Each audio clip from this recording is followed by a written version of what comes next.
and welcome to another episode of the Mystical Journey of CNC. And today I'm really excited to present you Haize. So, welcome on the show. And she is doing, we've been trying to get together for this show, but she's doing amazing work. So, I want you to maybe introduce yourself and tell us what you do and how you got started. Okay. If you want, like you want to present yourself. Okay, no problem. My name is Haize Hawke, and I am a heart-led spiritual facilitator, mentor, and master doula. I'm also a student midwife. We're almost done, so yay. Um, I began my journey somewhat surprisingly because I was a dancer, actress. That was what I was doing and loving it, have done it all my life, and just knew my whole life was going to be centered around that. And then I got pregnant and I had my son, and I had my son with this midwife, and she had her best friend with her, and her best friend offered to come along. And I looked at my husband and thought, yeah, maybe you should. And so she said that she would help me and support me. And I was like, okay, that's great. And then literally like an hour and a half, 2 hours into my labor, I just turned and I looked at her and I said, what is this that you're doing? Because you're saving me. Like, what is this? And she Yeah, said, I'm a doula. And I was like, okay, great. What's a doula? And she explained to me what a doula is. And I said, oh, okay. Kind of like all the aunties and the sisters yeah, from, the beginning of time. yeah. And she said, yeah. And doula is a Greek word that means woman servant. And I was like, oh, okay. So, and I said, well, what did you do? How did you train? But I'm asking her these questions in between, Contractions. in between My God. contractions. Yeah. And I had my journal with me. And so I started writing down things. And she said, you know what, honey, let's talk about this after you have your baby. And I was like, no, no, no. I really want to do it now. And so that's what I did for a part of the ceremony of my birth. And then when my son weaned from breastfeeding when he was 3, I started studying all the things. She was a Reiki practitioner. She was a a hands worker. She was a life coach. She was an emotional therapy release practitioner. She Mhm. was a nutritionist. So literally, I did all the things. And I took these courses that I don't believe are around anymore. The abbreviations of both were ACHI, which was like something like assisted childbirth and health, something, I don't know. But I took that course and it was a 6 month to a year course. And then I did another course and the letters were ALACE, and I don't believe that's around anymore either. Um, but they were so great and they were really thorough and they were both extensive, Yeah. right?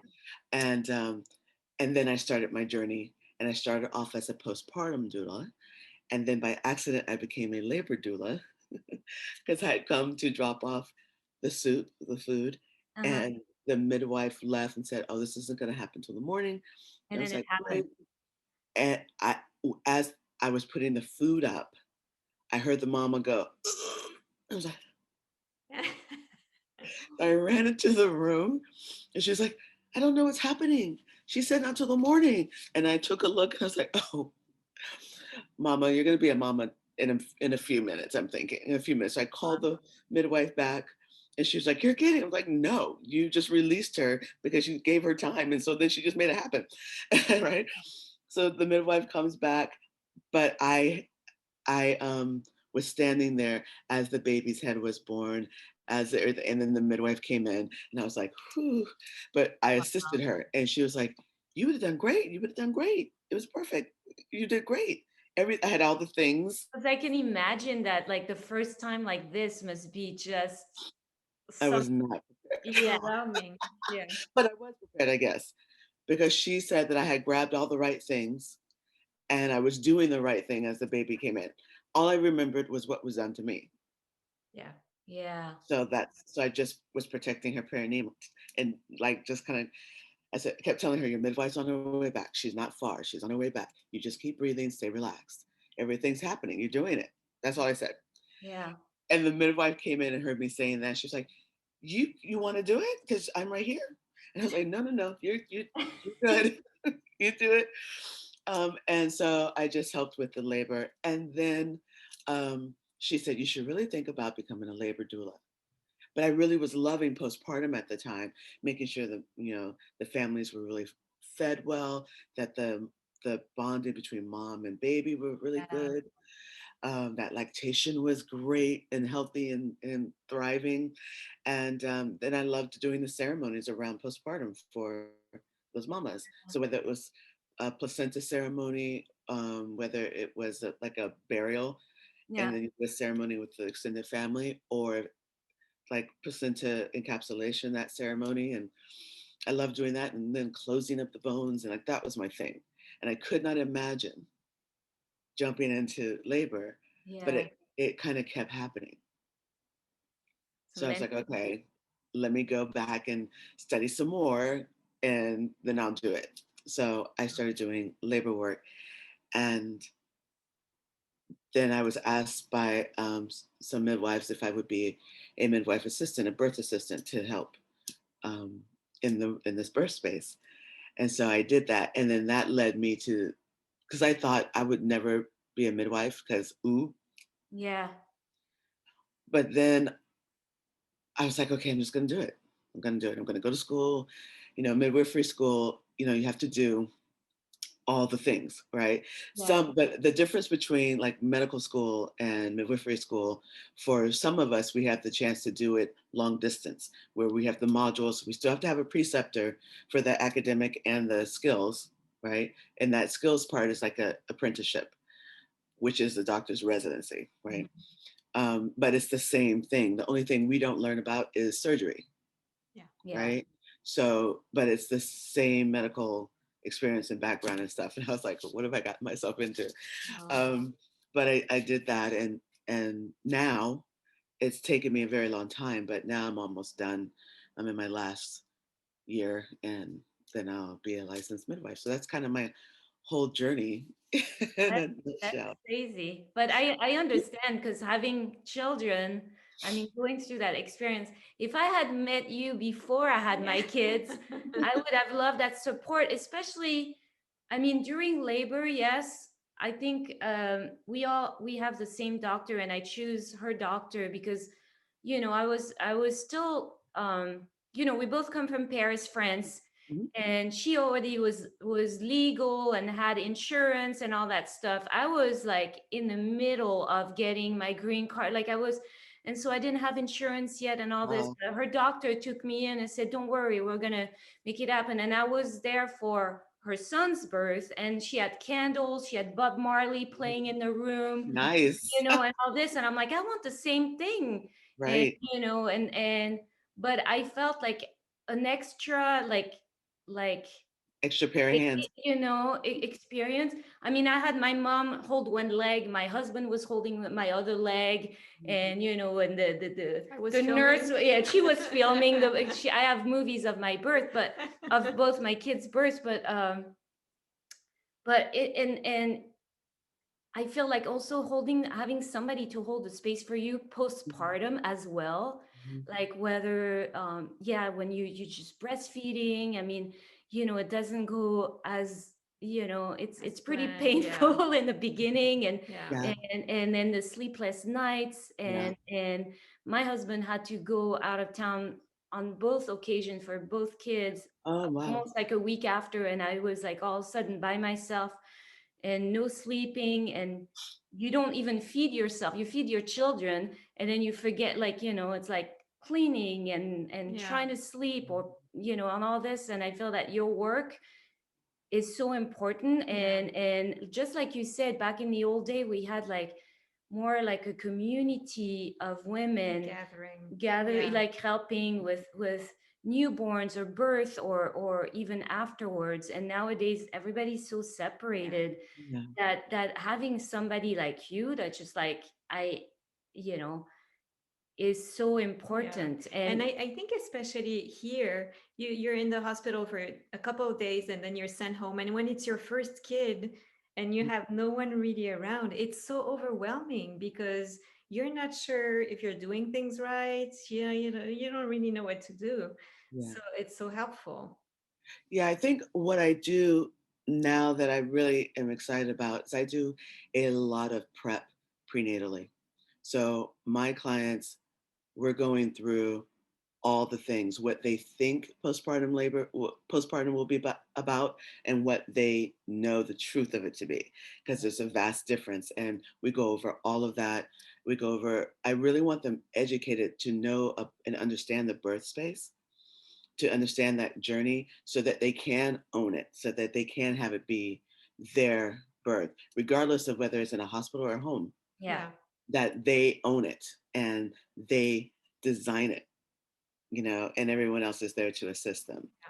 A little bit harder to do in the hospital because they have their protocols, but not impossible. I do it all the time. yeah, But the education piece is really important so that they are prepared, one, for the journey to walk that labyrinth, right? yeah, And then two, for the reality of postpartum, um, because they think they're going to get little sleep, but sleep is still in there, and it's in there as a big chunk. And I'm like, that's not really truthful, right? yeah, And so I just kind of set them up so that they know the things that are going to be challenging. And so I kind of explain everything to them and say, so we love the idea of the bed island, just be in the bed with your baby, learning your baby, reintroducing yourselves to each other because you're totally born anew. You both had this rite of passage and you're not the same people. So taking that time to learn each other, heal, learn the baby, because like you said, it is awkward, it is confusing. Everybody has to figure it out. How do I pass the baby to you? How do I hold the yeah, baby's head? Everybody loses the baby's head. The baby's going to roll off of something and you're going to get water in the baby's eyes. That's just normal and natural. They are more resilient than we think, yeah, right? Um, but once we just let them find their way instead of somebody judging how they're doing yeah, it and performing, and having them have mutual respect for their ways of doing this, because it's going to be different, right? If it's a same sex family, fathering is very different from mothering, but just as important, Yeah. mm-hmm, right? And if, I mean, it's not a same sex family, but if it is a same sex family, the energies of the masculine and feminine are just as important, but they're different, yeah, Mm. right? yeah, So that's something that I work with them about so that fathers don't feel like, oh, I can't touch the baby because I'm not doing it the way you're doing it. And just do it. As long as you're doing it, it doesn't matter if it's like the way she's doing it. So just kind of educating them about, the rite of passage of birth, the ancient birthing map versus the modern map, which is all numbers and you know graphs and all those measures that they take, and birth doesn't happen in that mindset. It just doesn't. Birth happens in the emotional, in the intuitive, in the body, in the feeling body. So kind of educating them about all of that so that by the time they enter the journey, the ceremony, they're really clear that they're about to meet themselves yeah, Mm. on that labyrinth, and that whatever shows up is for them, and they just have to keep walking, yeah, right? Because it will let them out. true, um, and then just to be patient and loving and really kind and slow with postpartum. Yeah. yeah, I have two questions that I wanted to ask you. Yeah. Um, First, do you think, as like a birth doula, or are generally the people doing it already parents? No, No. there are some who are not. Okay. Yeah, if you have empathy, if you can nurture and comfort and ground someone, you don't need to have had a child. Okay. And Hmm. then I know that there are also death doulas. Yes, Yes. yes. What's So that is actually one of the most beautiful things I've ever done. It's a huge gift. It takes a lot of energy, holding space Yeah. for someone coming in, but holding the space for someone going out gracefully and consciously is also really an energetic pull. It's called full spectrum doula, from a doula who does conception to birth to transition, Okay. right? Um, and it's a beautiful art form. We actually, one of my biggest mentors, I love her to death. Did I just say that? She's the death doula, No pun and her, intended. her name is Alua, and she is so powerful and so respectful and so graceful with it, and just one of the most intelligent, beautiful women. To watch her do her work is just inspiring. She's incredible. Yeah. Yeah. Going with grace, I think, is her handle. Uh-huh. Beautiful. Wow. Mhm. Yeah, that's pretty. I mean, that must be something. I mean, can you have you ever done it? Mhm. Yeah, Yeah. she said yes. Okay. Yeah, yeah. You want me to just describe a little bit of it? Yeah, I mean, I'm really curious because So it depends on what's happening, because sometimes the client is ready to ascend and the family's not. Sometimes there's unsolved issues that haven't been spoken. So it's really about sharing in a present space the truth of what that person means to you or the family means to you, or to ask for forgiveness of actions, deeds, things like that. And then to create a beautiful celebration of the love and the life that they've led, and then to be conscious when you feel like that the time is coming to speak that person out, to sing them out, or to love them out. The same way I kind of sing the babies in sometimes, like if a baby's stuck, or if a mom's stuck in her head, but it's we're really close, then I'll usually start singing the baby out, or I will chant with the mama, and we're doing whatever we need to do to energetically get her ready for the last push through that sacred portal, earthside. And it's kind of the same thing from earthside back through the sacred portal to the heavens, Yeah. right? Um, it's a beautiful journey. That's personally how I was trained in it. We're bringing everyone to clarity. We're gathering in circle. We are setting intentions. We're having a truth space, clear transparency, right? And um, then loving that person all the way through, and then following up with the family after the person's ascended, mm, following up with the family to help them with their grieving and their sorrow. A lot of it we can do beforehand, but the most of it is afterwards. We've got to, because they're attached to the physical body, the physical presence. Energetically, they understand that that person is still there and that love is still there. But when you're attached to the physical, it's harder to Yeah, really. of Mhm. course. definitely. Yeah. And so you imagine that when you're working with the parents to be, they're the one contacting you, but when you're like on the end of life Mhm. spectrum, it Mhm. I imagine it's not the person that's dying, or it could be. Sometimes it is. Yeah. Sometimes it's the person who's leaving, and sometimes it's somebody of the family. Okay. Yeah. And because I've done so many different aspects of the end of life, because I'm also a reverend, I'm ordained. And so sometimes if I'm doing the service, the funeral service or the memorial service or whatever, the letting go or the homecoming service, whatever they're calling it, there's that other side of that piece of work that I'm doing to also help. And usually people who want me to do that, we're celebrating the life. It's kind of like in my culture in Africa, there is a 1 day of grieving and the rest is of celebration for that person. And then the funerals, which when I was in Africa and I saw this, because I went to Africa to study with the midwives, the traditional midwives there. But in the time that I was there, I got to be a part of some of these celebrations. And they would dance the coffins with the drums, and everybody was celebrating, and they were dancing their family member home. And I was just like, that is so beautiful. This celebration. We're talking a week long celebration and dancing and singing for this person. There's 1 day of sorrow and grief, like I said, where they're really just keening, like letting it all out. Yeah.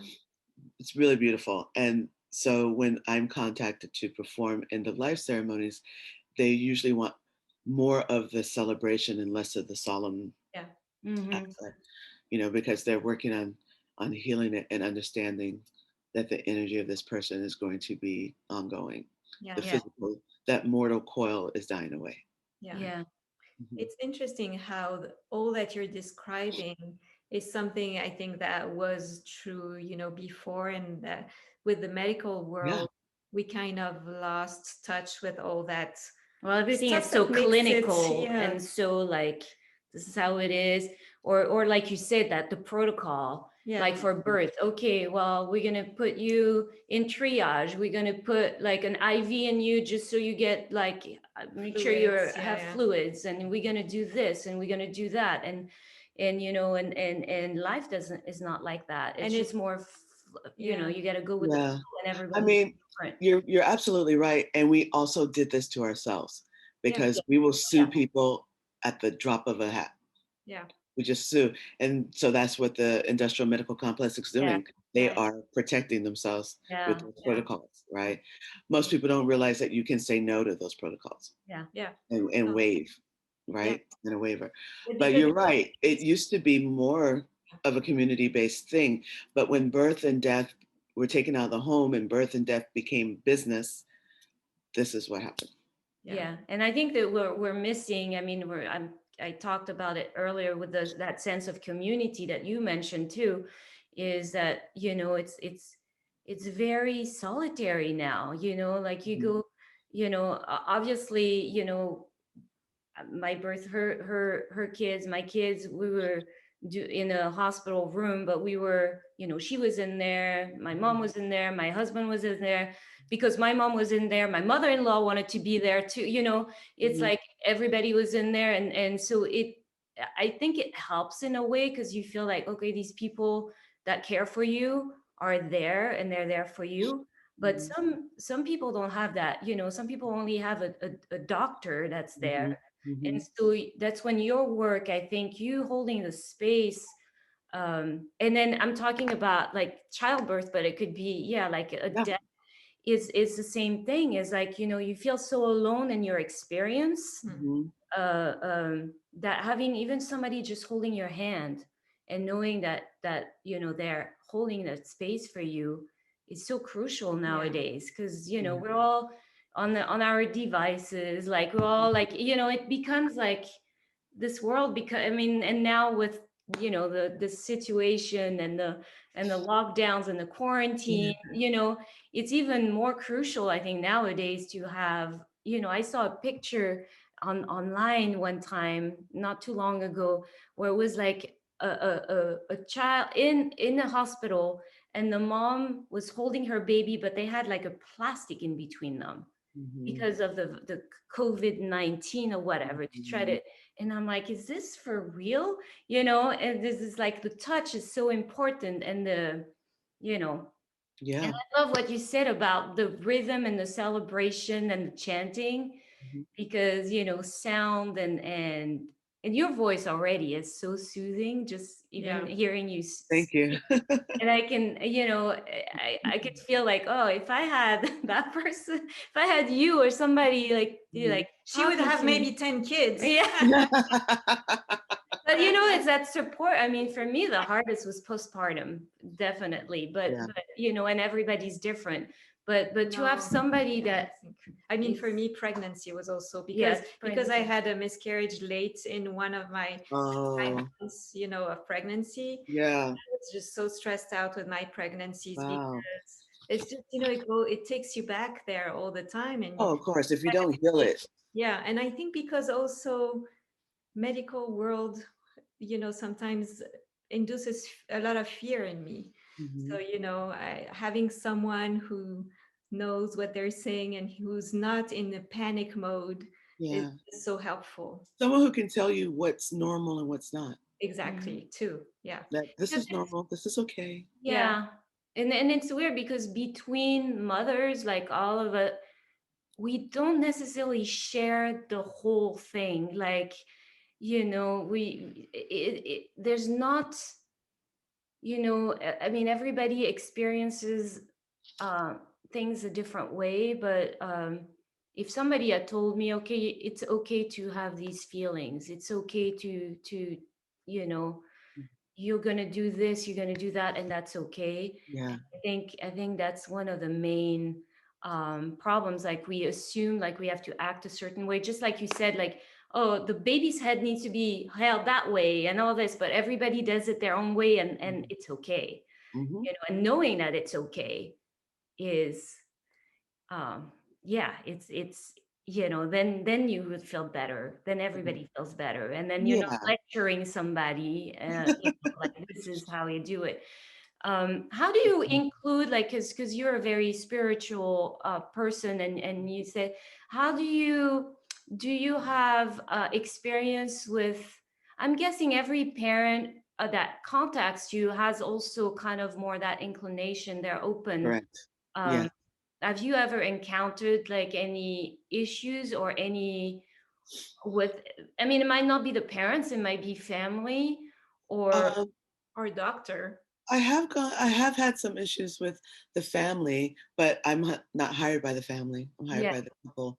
So I just you do do, I that honor what, support, you do that hmm work. Yeah. yeah. But I think the only time that I've had an issue is when, if I would say something like connect to your God space or your, connect to your soul or something like that, and somebody was an atheist. Mm-hmm. Right. And then I was like, okay, no worries. Drop into your inner knowing, that divine intelligence that's there's a higher consciousness that understands what's happening already. Yeah. And then I just do that. And then like, oh, okay. Yeah. Right. So, and then I have people who are definitely community oriented like I am and have, understand ceremony and understand ritual. And then those people also find me. And that's what our whole Yeah. 10 months are about. And then definitely what the birth is about.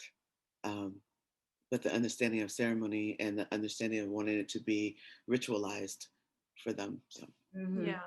And hmm I mean, I feel that in the, hospital space, because that's where we've given birth, even though we were able to play music and have candles and everything. hmm Uh, but sometimes there's something, the nurses have that thing. Not all of them, but yeah, sometimes they do. And when you have that pearl that's in there, yes. it's such a I have difference. a I have a nurse that I love to work with over here in Los Angeles at Cedars. Her name is Lori. When she's in the room, mm, it's golden, golden Yeah, because she is so pro them doing it. yeah. And she's got all these ideas. And so we're holding the same energy and space. And those bursts usually go very, very quickly. So I love when she's on duty and she walks into the room. And I'm like, yes. Yeah, I had a great nurse for my son's birth, and it's funny because when I went in a little less than 2 years later for my daughter's birth, Uh-huh. that nurse was not my nurse that day, but she heard I was there. She ran into the room. She's like, ah! like she remembered. I mean, my labor was long with my son, Mm. and I remember my husband was sleeping on the couch, and he was snoring, and I was in labor, and I was trying to throw things at him. And so she remembered my labor and my birth because we were both laughing. She came and gave me an oxygen mask because with the contractions were so hard, like I was not breathing Yeah. enough oxygen, and for the baby and all this, Yeah, it helps and with the everything energy happened. too. Yeah, everything happened throughout the night, and meanwhile my husband was snoring, and I was just like, let's Always the throw way. things at him.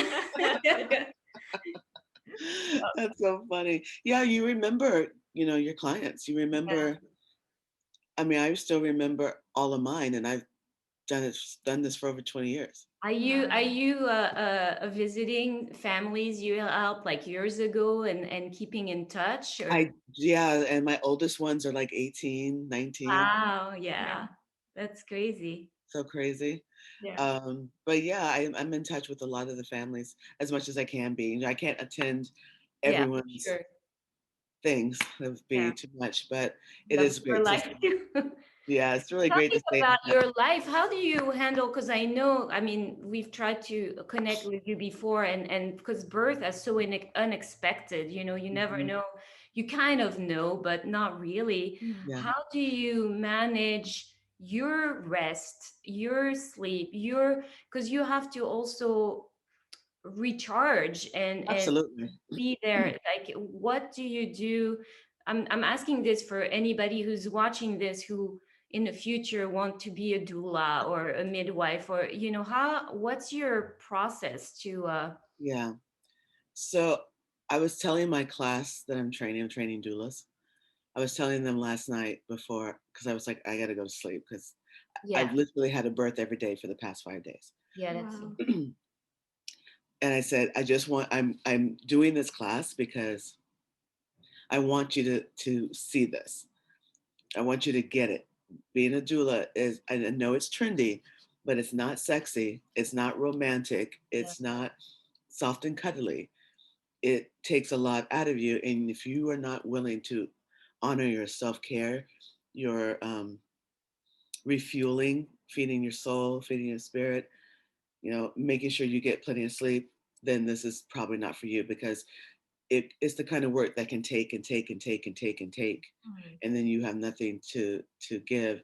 And I let them know that if this work is calling them, then what they need to get is that this is also the work they need done for themselves, right? yeah, So I'm really adamant about my sleep, and I will always try to get 7 to 8 hours of sleep, except when I'm in a birth, of course. But then I immediately put myself back on that schedule by treating birth like jet lag.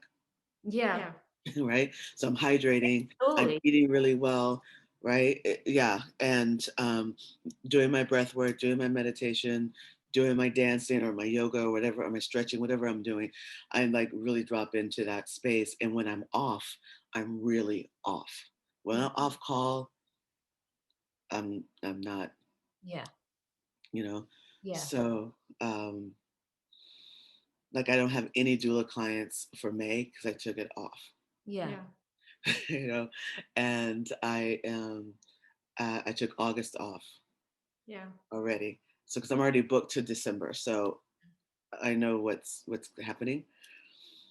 And you just to move slowly, to be off the devices, like you said. yeah, Um, I'll come on, I'll post something, I'll like a couple things, and then I'm off. Yeah. So I don't even get to see all my friends' posts because they just can't. yeah. My friends know that, and they know that I will go back and go Yeah. like. Yeah, it's just, it's really honoring yourself, your Yeah. space, and your time, and because you give so much, like you say, you need Yeah. to, you can't be give Yeah. because then you're going to be like empty and Yeah. nothing. Exactly. And You I, even down to my food, I eat all organic. I'm not, or I'm just kind of like, this is important what I put in my mouth. So I don't spend a lot of money on clothing really, or all the other things, but my food, yeah, yeah, the food that goes into my family's bodies, my body, yeah, that has to be the best because I'm fueling this body to do the work in the community, and I want to keep doing that. You Yeah. yes, beautiful, Yeah, and I think even for the people who hire you, it's important for them to know that when you're present with them, you're present, Yes. and Yes. you take your time because you need to be present with them. Hmm. Time Hmm. comes. So Exactly. for the people who want to reach you, because so I suppose there's two ways they can hire you as a doula, but also maybe some people want to be trained. Do you do both? Yeah. So I have classes that happen randomly. I have that are about spiritual work and about motivating yourself or inspiring yourself. Those type of classes. I do have a doula training thing session that I do every so many months. My next one is in August. Um, at the end of August. And then I do have my clients who reach out to me. And I do other little types of ceremonies for people. So everything from um, house blessings to house cleansing ceremonies to baby dedications to mother ceremonies, rite of passages for the children, red tents, all those things. So all of those different things that I do, people just kind of reach out to me. I don't really have a website. There's my sister's building me one. Mhm. All right. So I'm really kind of word of mouth. Most people just find me on Instagram, Okay. um, but I'm also on Facebook. But really, to find me, I'm Yeah. on Instagram. Hmm. Okay. Yeah, we'll put all your info on the bottom Okay, video, thank so you. that way if people want to reach out to you, Yeah. they can find you. Mhm. Hmm. And they all heard that sometimes you're off, but then you're on and off. So, So they know. but yeah, thank you so much for all this beautiful conversation we had and the insights and all that. I just, yeah. Would you have like a last message that you want to transmit, maybe either to mothers or whoever, everyone? Birth and life are so similar. I'm always able to parallel something from what I see in the birthing space or pregnancy space to life. And I would say the the the one thing that I would love for people to do more is to trust themselves and to feel their way through every situation instead of thinking their way through. It's easier to feel your way through. You can navigate it, easier and clearer in a beautiful way, full of grace and ease, and just to trust themselves and trust the process. Whatever they're going through, trust that it's there for the ultimate healing, Mm. Mhm. right? And move on through it with grace and ease and just keep walking forward and be, just kind to Yeah, themselves. Yeah. beautiful. Yeah, Thank you beautiful so message. much. You're Thank welcome. you.